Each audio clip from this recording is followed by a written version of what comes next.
ಅಧ್ಯಕ್ಷರಾದ ವೀರಭದ್ರಪ್ಪ ಮತ್ತು ಹಿರಿಯ ಉಪಾಧ್ಯಕ್ಷರಾದ ಹನುಮಂತಪ್ಪನವರ ನೇತೃತ್ವದಲ್ಲಿ ಒಂದು ಹೊಸ ಅಧ್ಯಾಯ ಪ್ರಾರಂಭ ಮಾಡ್ತಾ ಇದ್ದೇವೆ. ಏನಂದರೆ, ಮಾದಿಗ ಸಮಾಜಕ್ಕೆ ಸೇರಿದ ಸರ್ಕಾರಿ ಶಾಲೆಗಳಲ್ಲಿ ಮತ್ತು ಸರ್ಕಾರಿ ಕಾಲೇಜುಗಳಲ್ಲಿ PUC ಮತ್ತು SLCಯಲ್ಲಿ ಉತ್ತೀರ್ಣರಾದ ಎಲ್ಲ ವಿದ್ಯಾರ್ಥಿಗಳ ಒಂದು ಒಕ್ಕೂಟ ರಚಿಸೋದು ಮತ್ತು ಅವರಿಗೆ ಒಂದು ಕರೆಸಿ ಒಂದು ಸನ್ಮಾನ ಮಾಡುವ ಒಂದು ಉದ್ದೇಶದಿಂದ ದಿನಾಂಕ 22/5 ಶುಕ್ರವಾರ ದಿವಸ ಇಲ್ಲಿ ಒಂದು ಸಭೆ ಮಾಡ್ತಾ ಇದ್ದೀವಿ. ಅವರಿಗೆ ಒಂದು ಸಭೆ ಮತ್ತು ಕಾರ್ಯಾಗಾರ ಸಹ ಆಗ್ತದೆ. ಯಾಕಂದರೆ ನಮ್ಮ 4 ನಿಗಮಗಳು ಇದ್ದಾವೆ. ಆ ನಿಗಮಗಳ ಅಧ್ಯಕ್ಷರನ್ನು ಕರೆಸಿ ಆ ನಿಗಮಗಳಿಗಿಂತ ಈ ವಿದ್ಯಾರ್ಥಿಗಳಿಗೆ ಯಾವ ಥರ ನೆರವು ಆಗ್ಬೋದು, ಮುಂದಿನ ಅಭ್ಯಾಸಕ್ಕಾಗಿ, ಉದ್ಯೋಗಕ್ಕಾಗಿ, ಮುಂದಿನ ಭವಿಷ್ಯಕ್ಕಾಗಿ ಯಾವ ಥರ ಅವರು ನೆರವಾಗುವ ಬಗ್ಗೆ ಒಂದು ಕಾರ್ಯಾಗಾರ. ಸಮಾಜ ಕಲ್ಯಾಣ ಇಲಾಖೆಯ ಅಧಿಕಾರಿಗಳನ್ನು ಕರೆಸಿ ಅವ್ರ ಕಡೆಯಿಂದ ಸಹಾಯ, ಸಮಾಜ ಕಲ್ಯಾಣ ಇಲಾಖೆಯಿಂದ ಯಾವ ಥರ ಅವ್ರ ಭವಿಷ್ಯಕ್ಕೆ ನೆರವಾಗ್ಬೋದು ಅನ್ನೋ ಒಂದು ಕಾರ್ಯಕ್ರಮವನ್ನು ಮಾಡ್ತಾ ಇದ್ದೀವಿ. ಜೊತೆಗೆ ಅವ್ರಿಗೊಂದು ಸನ್ಮಾನ ಸಹ ಅವತ್ತು ಏರ್ಪಾಡು ಮಾಡಿದ್ದೀವಿ. ಅದಕ್ಕೆ ತಮ್ಮಲ್ಲಿ ವಿನಂತಿಸಿಕೊಳ್ಳೋದಂದರೆ, ಈ ಜಿಲ್ಲೆಯಲ್ಲಿ ಸರ್ಕಾರಿ ಶಾಲೆ ಮತ್ತು ಸರ್ಕಾರಿ ಕಾಲೇಜುಗಳಲ್ಲಿ PUC ಮತ್ತು SLCಯಲ್ಲಿ ಉತ್ತೀರ್ಣರಾದ ಎಲ್ಲ ವಿದ್ಯಾರ್ಥಿಗಳು ನಾವು ಕೆಲವು ನಂಬರ್ಗಳನ್ನು ಸೂಚಿಸಿದ್ದೇವೆ. ತಾಲೂಕುವಾರು ಅದಕ್ಕೆ ನಮ್ಮ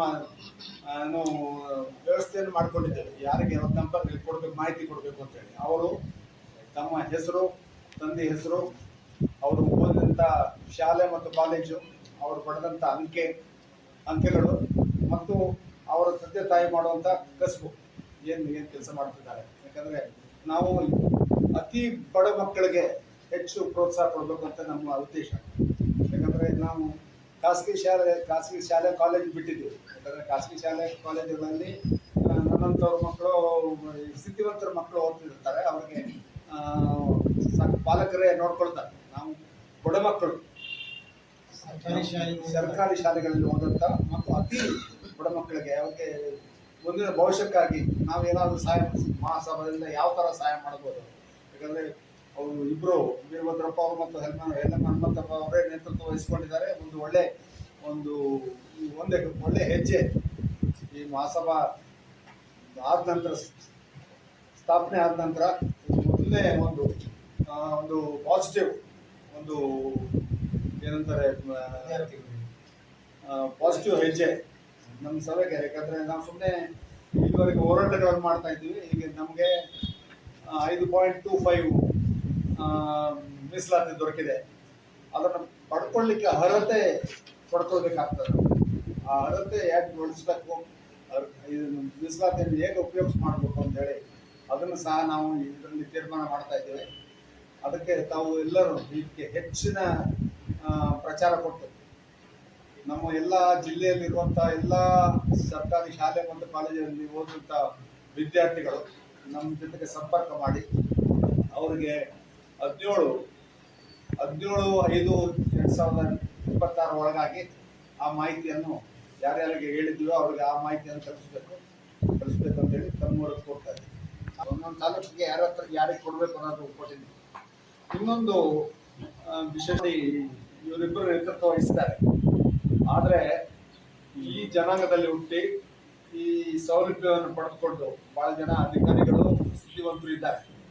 ಅವರು ಸಹ ಈ ಒಂದು ಒಳ್ಳೆಯ ಬೆಳವಣಿಗೆಗೆ ಕೈ ಜೋಡಿಸ್ಬೇಕಂತೇಳಿ ನಾವು ಕೊಡ್ತೇವೆ. ಯಾಕಂದರೆ ನಮ್ಮಲ್ಲಿ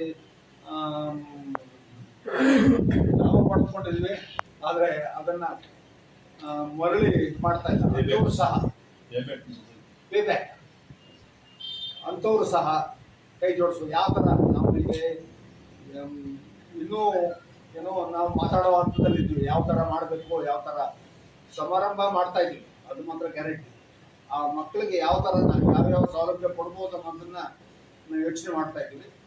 ಬೇರೆಯವರೆಲ್ಲ ಸಮಾನ ಮನಸ್ಕರು ಏನಿದ್ದಾರೆ, ಈ ಜಾತಿಗೆ ಸೇರಿದ ಸಮಾನ ಮನಸ್ಕರು ಯಾರಿದ್ದಾರೋ, ಅಧಿಕಾರಿಗಳು ಯಾರಿದ್ದಾರೋ, ಸ್ಥಿತಿವಂತರು ಯಾರಿದ್ದಾರೋ, ಅವರೆಲ್ಲರೂ ನಮ್ಮ ಜೊತೆ ಕೈ ಜೋಡಿಸಿದ್ರೆ ಒಳ್ಳೇದಾಗ್ತದೆ ಅಂತೇಳಿ ನಾನು